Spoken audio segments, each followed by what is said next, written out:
পৃথিবীর বাইরের শক্ত লেয়ার বা লিথোস্ফিয়ার একটা পিস না, এটা অনেকগুলো বড় বড় টেকটনিক প্লেটে ভাগ করা। যেমন Pacific plate, North American plate, South American plate, African plate, Eurasian plate, Indian plate আর অ্যান্টার্কটিক প্লেট। এই প্লেটগুলো কনস্ট্যান্টলি মুভ করছে, খুব ধীরে, বছরে কয়েক সেন্টিমিটার করে। শুনতে কম মনে হলেও কোটি বছরে এই মুভমেন্ট মহাদেশ সরিয়ে দেয়, পাহাড় তোলে আর ভূমিকম্প ঘটায়।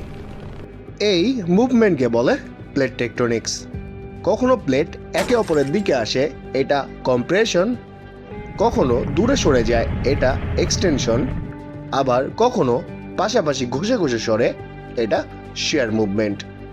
এই মুভমেন্টের কারণে ফল্টের দুই পাশে স্ট্রেস জমে, কিন্তু ফ্রিকশনের কারণে ফল্ট সঙ্গে সঙ্গে স্লিপ করতে পারে না, ফলে স্ট্রেন বিল্ড হতে থাকে। একসময় রক লিমিট ছাড়িয়ে গেলে সাডেন স্লিপ হয়, আর এই সাডেন স্লিপই আর্থকুয়েক। এটাকেই বলে ইলাস্টিক রিবাউন্ড থিওরি।